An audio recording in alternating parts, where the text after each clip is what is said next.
Thom Hartmann here on the news. You need to know this. Today, the Federal Defense of Marriage Act was argued before the Supreme Court in the United States versus Windsor. The issue being challenged is Section 3 of DOMA, which defines marriage for the purposes of federal law as, quote, only a legal union between one man and one woman as husband and wife, end quote. Opponents of DOMA argue that the law violates same-sex couples' Fifth Amendment rights to equal protection under the law. However, defenders of the law say it ensures the sovereignty of the states.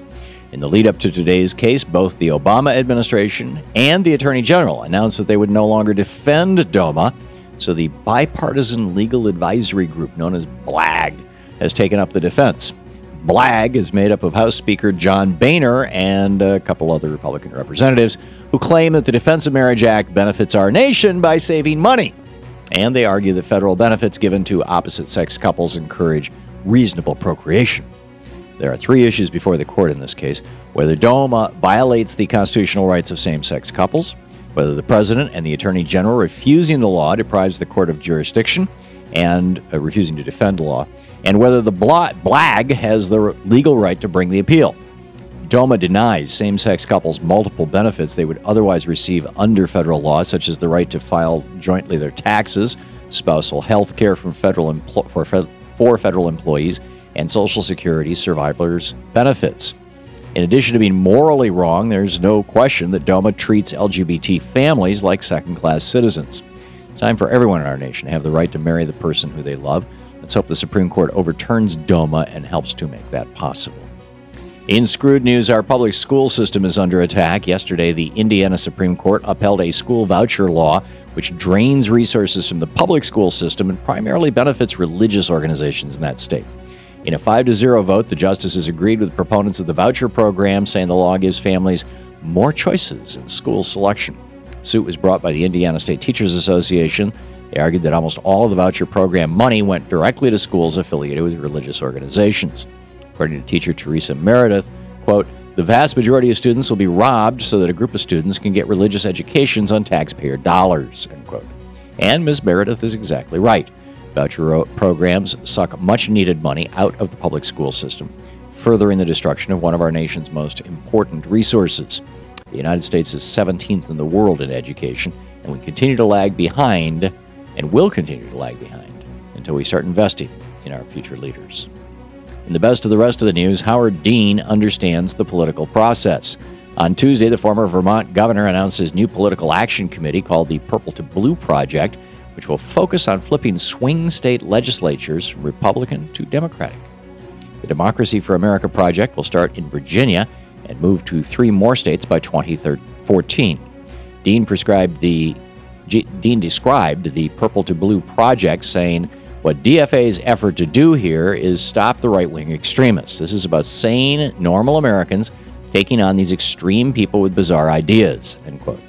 The overall goal is to put a stop to the extreme legislation being pushed through Republican-controlled state legislatures all through our nation.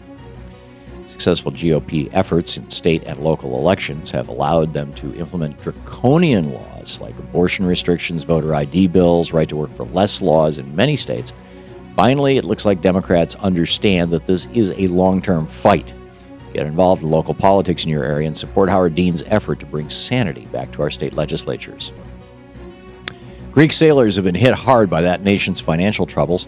According to the Associated Press, some members of the Seamen's Union have gone unpaid for months at a time. The union mounted a 6-day strike back in January to protest long periods without pay, but the government used emergency powers to force them back to work. The sailors, mechanics, and others who work aboard boats in Greece understand that the ferries are necessary to deliver food, medicine, and supplies to the more than 100 inhabited islands in that nation. However, many are fed up after prolonged periods without a paycheck, and months without pay means sailors can't pay rent or send cash home to their families for basic needs. This is a perfect example of why nations cannot cut their way to prosperity. As those landlords and shop owners lose money because of unpaid rent and unsold goods, the economy contracts even further. If sailors had money to spend, the landlords and retailers would too. It's that simple.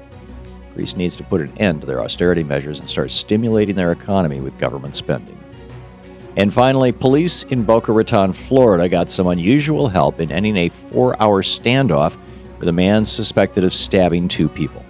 Paul Charles allegedly stabbed his ex-girlfriend and her new partner, but the suspect ran into the water at Palm Beach and threatened to take his own life if police pursued. Despite apparent symptoms of hypothermia, the alleged attacker remained in the water for some time.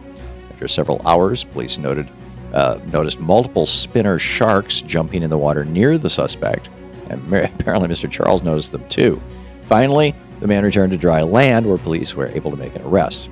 Without the help from the sharks, there's no telling how long that standoff would have lasted. Thankfully, Mr. Charles didn't remain in the water any longer, or we'd have a whole new meaning to take a bite out of crime. And that's the way it is today, Wednesday, March 27th, 2013. I'm Thom Hartmann on the news.